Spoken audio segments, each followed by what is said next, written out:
Hey everyone, welcome to another exciting episode of Secrets to Real Estate Investing. We have with us today a gentleman who is a tax sale expert, something that I know I would say nothing about other than what I've learned from the people that I've interviewed and my friends and peers who do this type of thing. But I have certainly not focused on it all, so I'm really excited to hear from an expert who's done it a ton and made lots of money and learns lots of lessons that he's going to share with us today. So with that, welcome to the show, Casey Denman. Holly, thank you so much for having me. I'm truly honored to be here. Thank you. Well, thanks for spending some time with us today. So why don't you give us a little bit of background about yourself and how you got into this? Sure, absolutely. So I have literally been a tax sale investor since probably 2 or 3 months out of high school. It's one of the first things that I did, and I've kind of stuck with it over the years. And essentially what happened was I was going to a community college working for a property manager / investor, learned a few things from him. I became a realtor, got my license, started selling, I tried to sell houses, but when you're 18 years old, there's not a whole lot of people that's going to list their most valuable asset with you. So I started selling vacant lots, that kind of stuff. Worked with a few investors that happen to be tax sale investors. I said, if these guys can do it, I can do it. Long story short, I've been doing it for about 16 years now. Done it in close to a dozen states, over 1,000 transactions now, 1,000 properties, and done it literally everywhere. And really just ever since that time, through the market's ups and downs and everything else, I've stuck to it. I mean, I've made some changes, but it's a fun business. Very interesting, very fun. So. Cool. Well, why don't you tell us about your very first deal? Yeah, absolutely. So one of the first transactions, or the first auction that I went to, it was a lot in an area that I was investing, that I was brokering a lot in for these other investors. And what happened was I went to the auction. I had I don't remember the exact number. It was like $1,500, $2,000. It's a cheap property, kind of out in the middle of nowhere. I knew I could make a few dollars off of it, just kind of entry-level type stuff. So I went to this auction. And I remember I was shaking, my hands were sweating, the whole 9 yards. I was so nervous. I was like this young 18-year-old kid. I had a little suit or little shirt and tie on, binder, everything ready to go. And I get there, I was so excited. And I had 15 or 20 different properties in this one subdivision picked out. I kept bidding and I would get outbid. I kept getting outbid. Every single time I would get outbid. And the very last property that I was interested in, I bid, and I don't know what the exact number was, but I got outbid. I'm like, man, this is such a waste of time. I was so discouraged. Then there's a guy and I don't even know who it was to this day. There's a guy that said, just let the kid have it. And I'm like, okay. So nobody bid. So I got this property, and literally, as corny as it might sound, the guy that said, just let the kid have it, changed the trajectory of my life. So I got this property. I think I paid I don't know, $2,000 for it or something. Ended up selling it a few months later for $5,000 or $6,000. It wasn't a huge deal. But it was one of those things that really started, I was so discouraged towards the end. It was a couple hours and it's sitting on a courthouse bench at this auction in the county. But I was so discouraged. The guy said, let the kid have it. And sure enough, they let me have it. And off I went. That's kind of off to the races. So, it wasn't a slam dunk, amazing, life-changing deal, but it did change the trajectory of my life just by getting that start. So it's a pretty interesting story. I remember it so vividly to this day. And I can remember, I was so nervous. I had cotton mouth and stuff. I couldn't talk, that kind of stuff. But definitely turned out right at the end. So that's awesome. So when you say you sold it for $5,000 to $6,000, did you sell an interest in the property or the whole property? Was that how inexpensive the property was? The whole property. So yeah, the whole property. So a lot of what I was doing back then, they were very cheap properties. It really was the only thing I could afford. When you're at a tax sale auction, you have to pay cash for the property, or you get a private money ahead of time, that kind of stuff. In some situations, you can use credit card advances, and that's actually part of what I did. So I had very little money, scrounged everything up, and I bought the property, cheap lot, kind of out in the middle of a rural area, and kind of sold it and made a few grand, and off I went. Just kept scaling from there.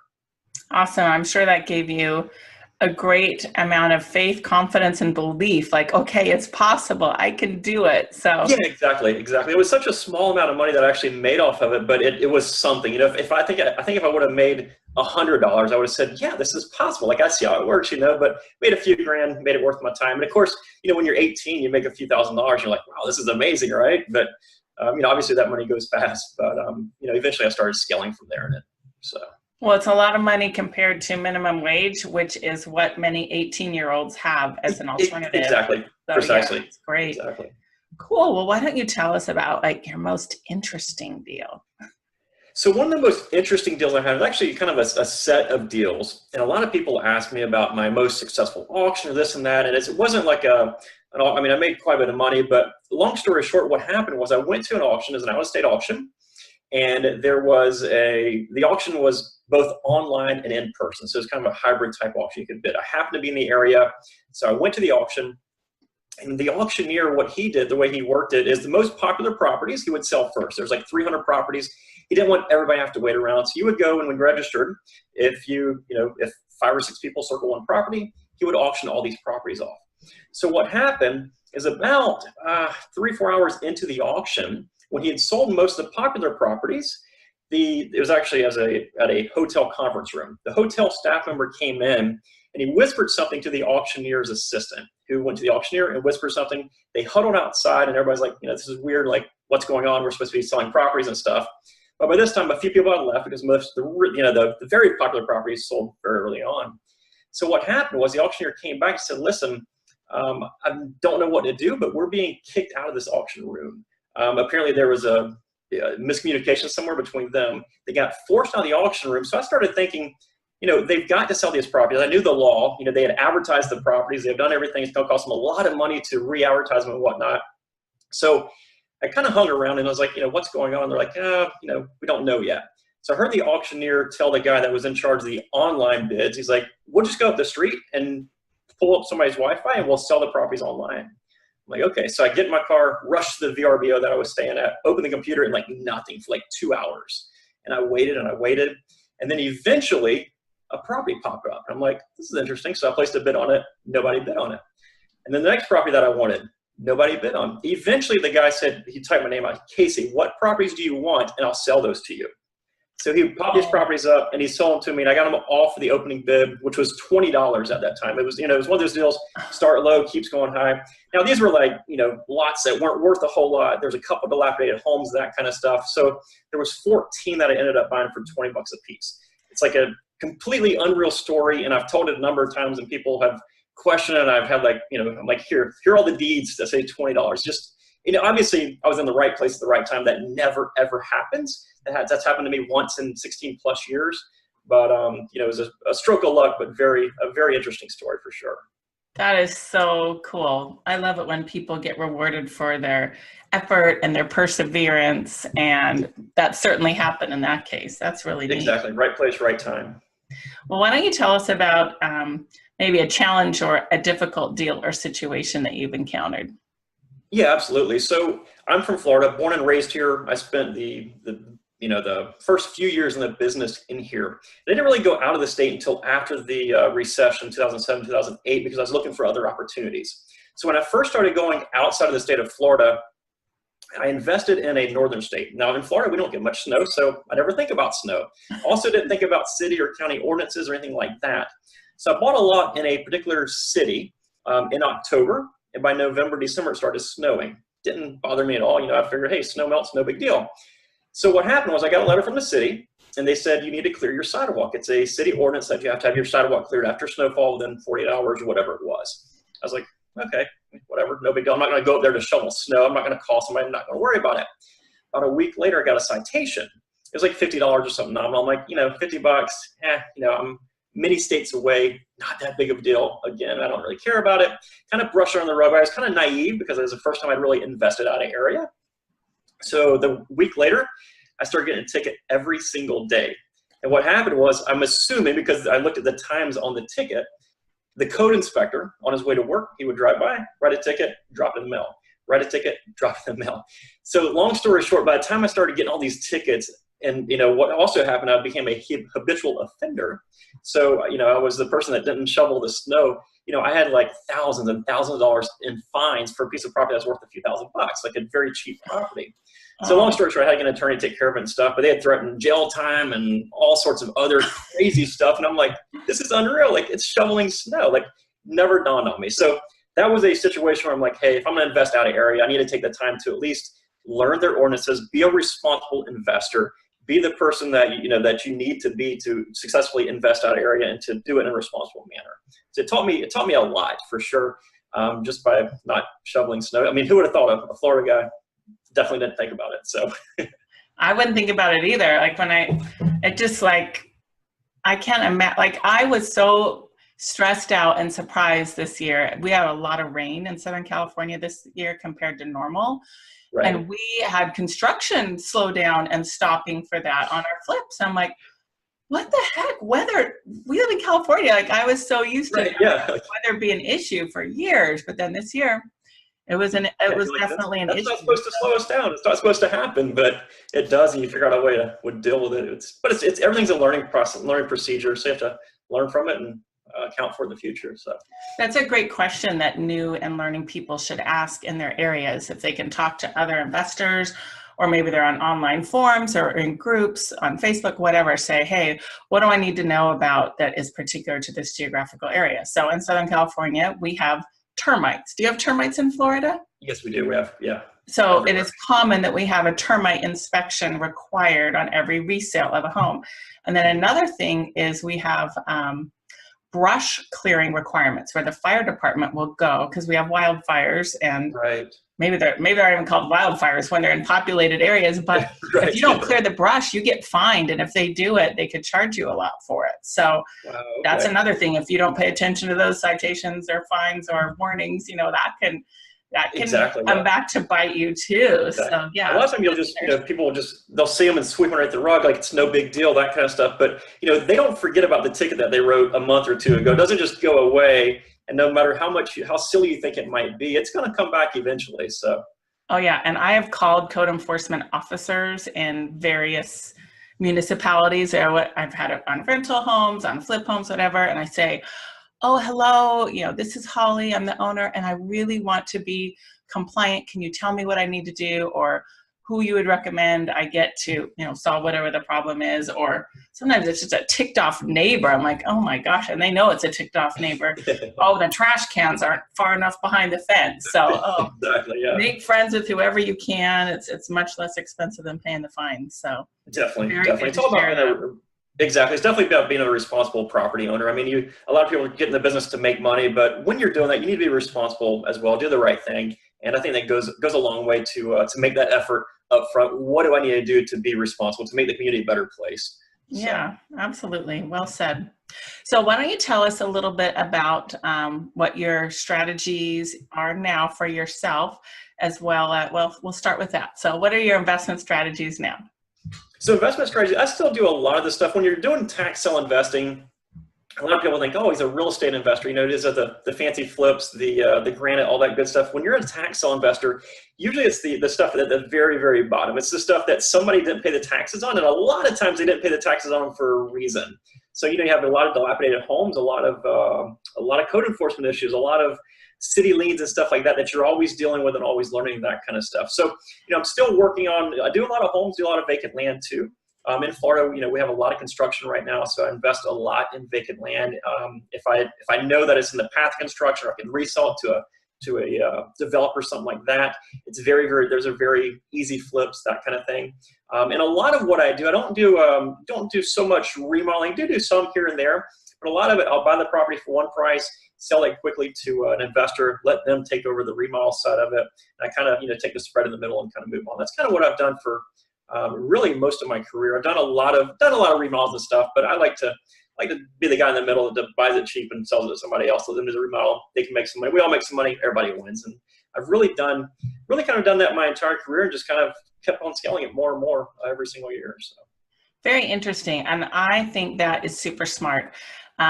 Gary Keller, his book, The One Thing, talks about that. Like, do what you're good at. You don't have to try and do everything, and it is hard to do lots of things well. So very, right, exactly. Very smart of you to focus on your strength and just keep doing that. So along those lines, what is the average hold time of your properties, purchases, land holdings? And along with that, do you have any that you hold for many months or years? Typically, it's going to be very, very quickly. So I have a buyer in certain areas. I have buyers lists where people will buy stuff. If it's a lot in this area or a home in this area, and I've got a number of contacts that I've kind of built through marketing methods over the years. And if I find something in that area, I know I can buy it and sell it to them just in a matter of weeks. And depending on if there's any title issues, if they have to be cleared up, that kind of stuff. Obviously, when you get attorneys involved, it kind of drags stuff on for, however long they take. But it's always less than 6 months. Some stuff if I got a rental that I'll hold on to, stuff like that. But for the most part, I'm in the business of buying and selling stuff. So it's going to be very quickly. I mean, I've sold properties within a matter of days before. Typically, though, it's 30 to 60 days, somewhere along that ballpark. And a lot of what I do too is, I buy properties and I kind of cherry pick the properties that I buy, and I try to get them cheap enough where I can sell them cheap and below market.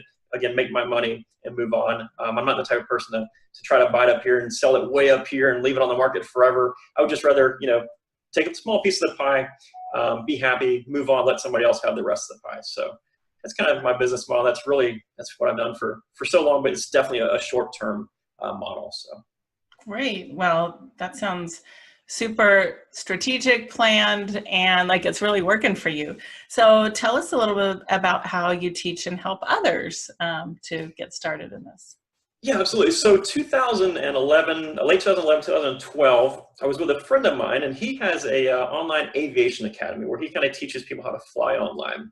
And I was learning to fly at the time. He's like, listen, why don't you try to teach people what you do online? I'm like, I don't know. It'll probably never work. So about this same time, I started teaching another friend of mine how to invest. And it was like a one-on-one type deal. Like, we would go out and have lunch and we would talk about it. And he started investing. I'm like, well, if he can do it, maybe I can teach other people. So I started doing some videos and, started YouTube videos. And I look back, like, they're horrible, horrible YouTube videos. I mean, the quality of them is bad. The content's good, but the quality's bad. And then, long story short, I started getting people like, hey, this is helpful. This is helpful. So I started making more and more and more. Eventually, I kind of launched an academy, wrote a book last year, that kind of stuff. And, it's unreal how fulfilling it is. Like, I thought I loved tax sale investing, but it's really so fulfilling when somebody emails you, hey, because of you, I did this, this, and this, or I made this, or what do you think about this? And then, they take my suggestions and apply them.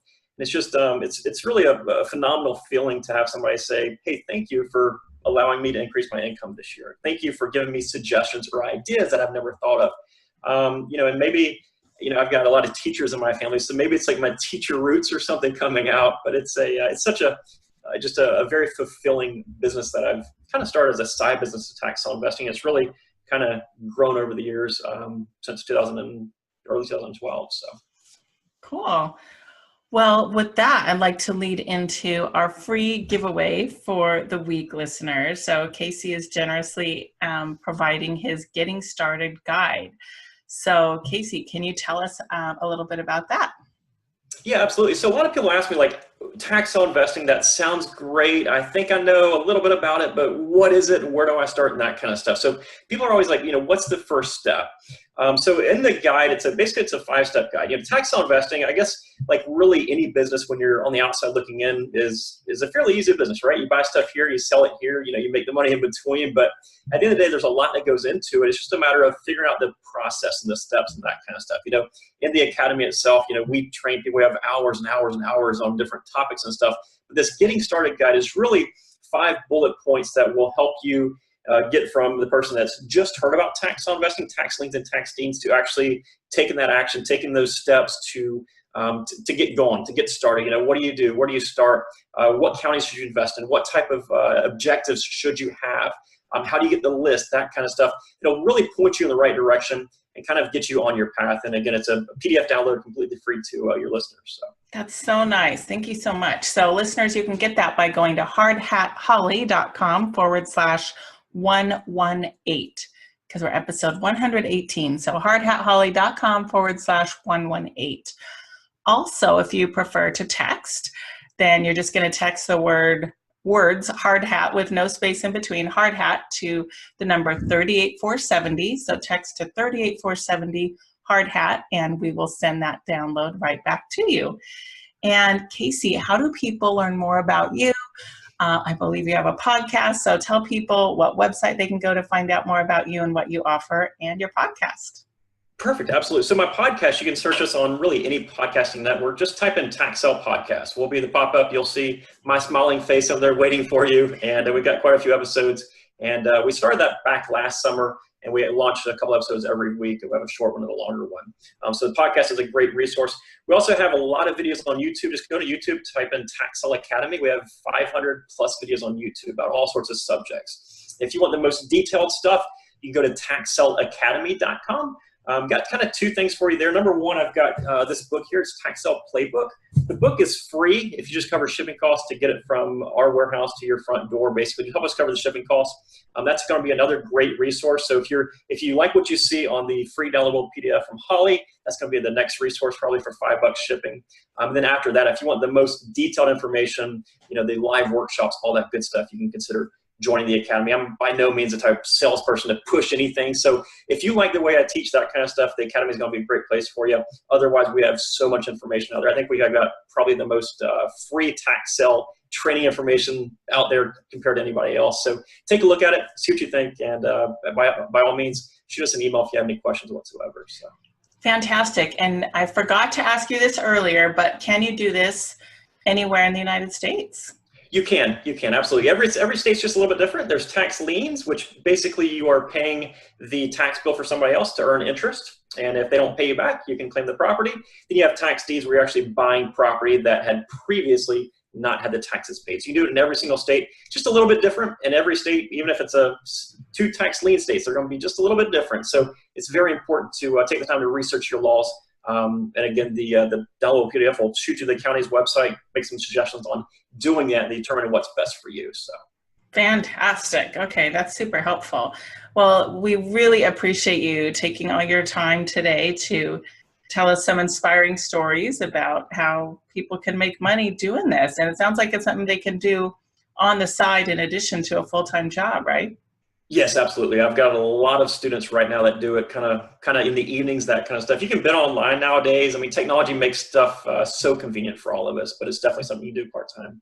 Yeah, great opportunity for someone to do that has only part-time, not full-time available, which is what most real estate investors or interested in learning real estate investors have, is that part-time ability. So yeah, guys, Absolutely. Don't quit your job until you have replaced your income and you're very comfortable with that.